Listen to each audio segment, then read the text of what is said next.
Sagutin natin. Yan. Sabi niya, bossing, ilang milyon yung nilalabhan? Close parenthesis, money laundering. Ilang milyon yung nilalabhan mo sa kasino at sino-sinong mga politiko at mga tao sa gobyerno yung pinagseservisyohan mo. Hindi lang ikaw ang nasa ganyang business. Aba, ganun, may kilala ka ba? May kilala ka? Ano to, paligsahan? Akala ko ba, di ba sinasabi mo na ako ay umaasa sa YouTube? Kailangan ko ng palipad para kumain at para mabuhay. Aba, pagka ganyang may involved na money laundering na ganyan, ibig sabihin pala, mayaman pala ako. Oo, di ibig sabihin, kinokontra yung sarili mong sinasabi. Kinokontra mo yung iyong sariling sinasabi na ako'y walang pera, ako'y pulubi, umaasa sa TikTok, umaasa sa YouTube na mga palipad ng OFW para mabuhay. Alin ngayon ang totoo dyan sa dalawa sinasabi mo? Alin ang totoo?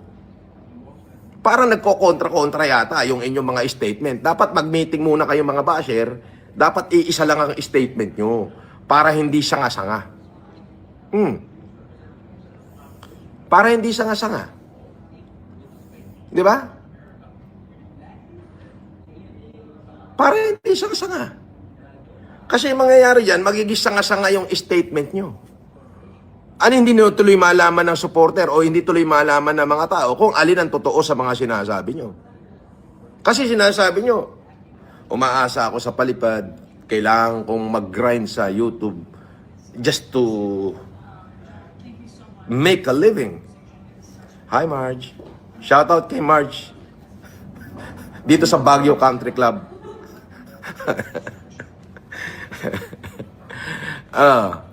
Sinasabi niya just to make a living. Ngayon, tapos sasabihin mo na, oy, naghuhugas ako ng pera sa casino, nagma-money laundering ako. Abi, pagka nag-money laundering ka, by di, ang dami ko palang pera. So, contradicted na dun sa statement nyo agad. Contradicted na agad dun sa sarili nyong statement na kailangan kong mag-grind sa YouTube at TikTok, kailangan ko ng palipad para kumita. Ano ngayon ang paniniwalaan ng tao sa inyo? Pambira naman kayo eh.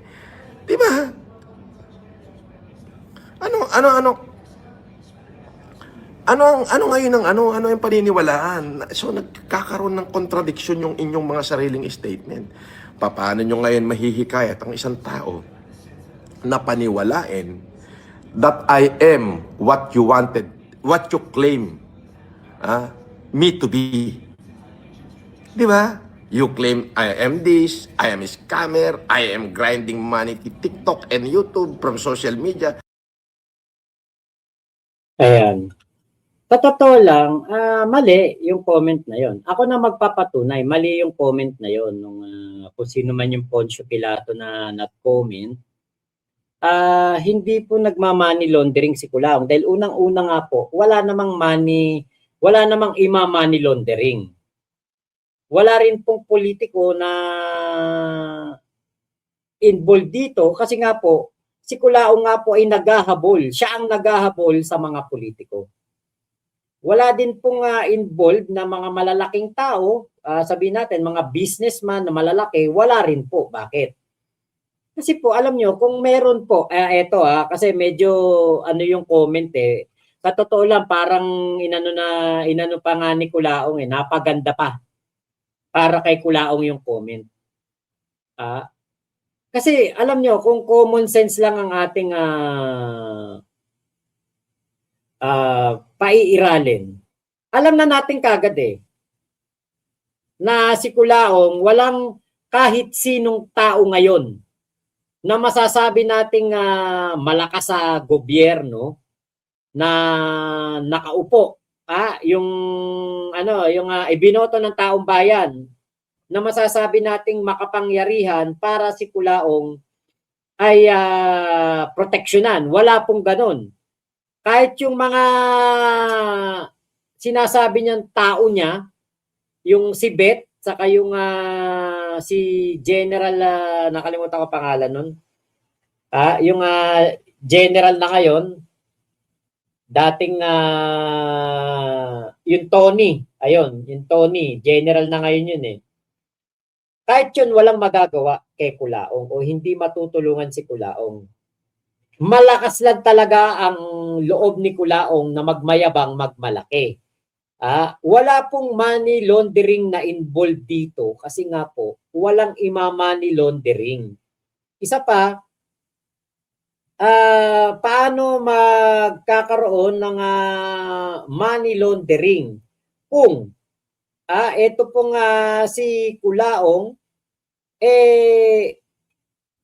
alam niyo yung hayok na magpapansin sa mga politiko. Kaya po wala pong katotohanan yan yung mga ganyang common sense lang nakikikain lang sa mga pre-meal sa hotel, sa mga casino, umuupa lang ng 140,000 na bahay. Para makapag-flex na ang isang Kulaong, Francis Leo Marcos, Norman Mangusin, nakatira sa malaking bahay. Yun lang po yun. Lahat ng to nakikita nyo, eto na yung totoo na Kulaong. Yun dati, nung panahon ng pandemya, yun. Meron talaga siyang financer, si Bernard Chung. Pero ngayon po dito, wala po. O yun, si General Maralag, oo. Laging pinagmamalaki ni ni Kulaong, si General Maralag, saka si Bet De Los Santos ba yun o Bet Santos? Kaya po wala po talagang tao behind Kulaong. Lahat ng nakikita nyo ngayon, solo flight to. Kaya nga, sa laban nila ni MG, si Kulaong po ang pinakakabado. Si Kulaong po ang pinakadehado.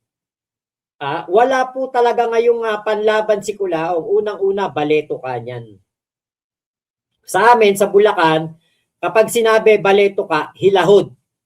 Kapag sinabing hilahod, ibig sabihin, walang pera. Walang pera, baon pa sa utang. Ganun po yun.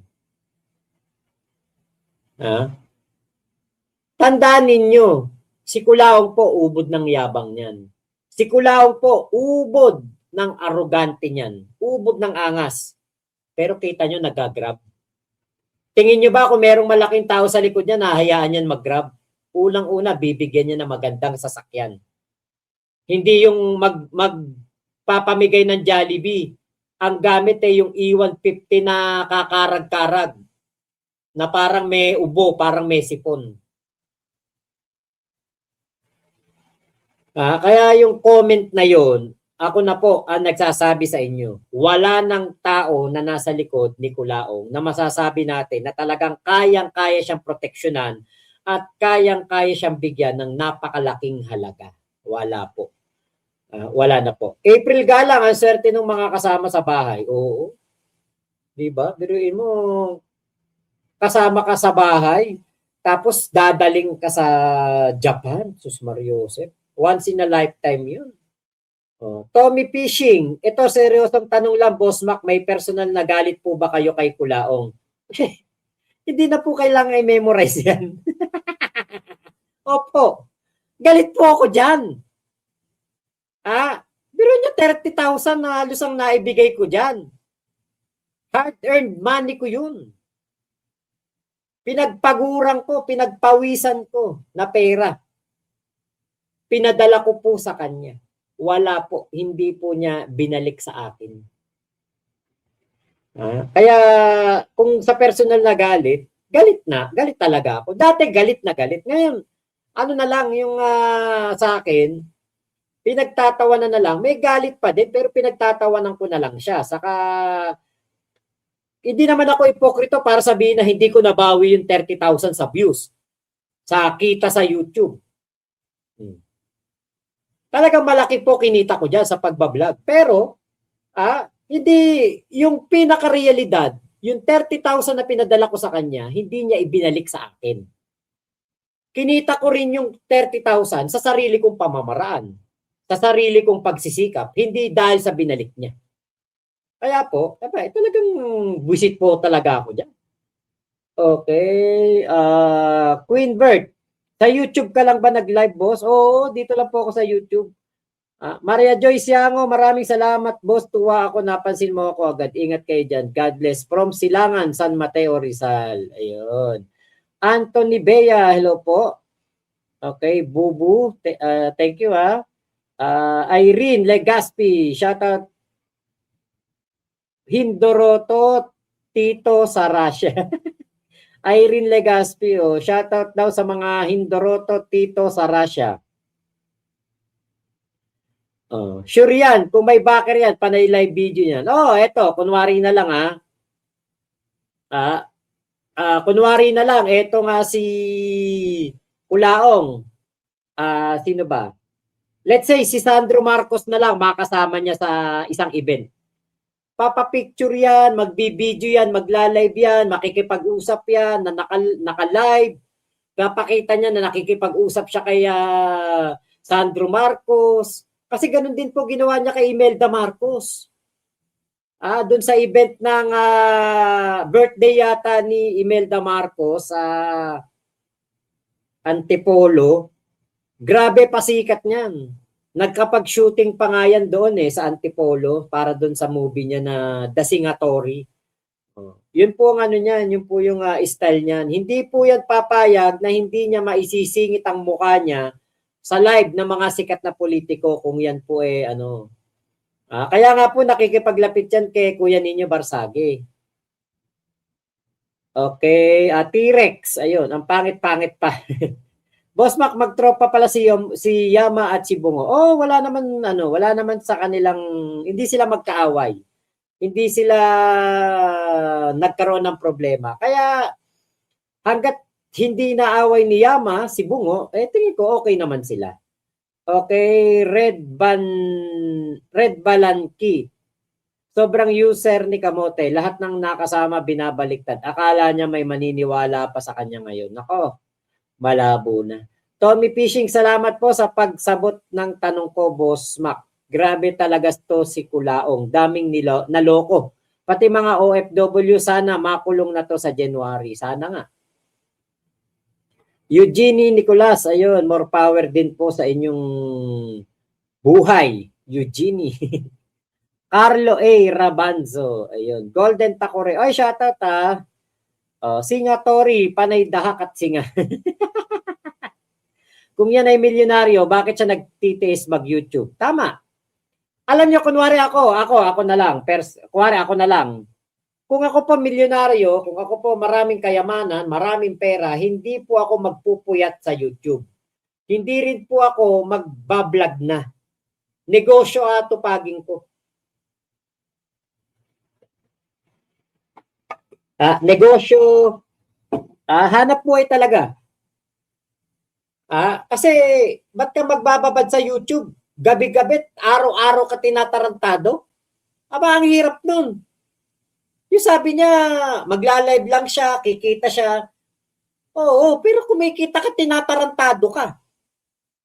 Kumikita ka dahil pinapaliparan ka para basahin mo yung pangtatarantado sa'yo? Parang ang pangit yata nun. Break na yata sila ni Manang Casper. Baka nga po. Rodski Dimitri, 2 beses magse-celebrate ng New Year kapag nakulong si Kulaong sa Enero.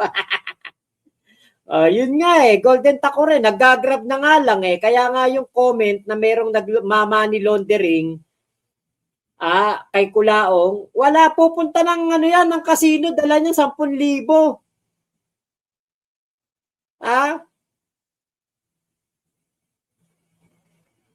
Baka marami pa nga kayong pera dyan Boss Mac, meron ka ba yan conversation yun ni Kulaong na pwede mailabas para proof na kilala ka niya?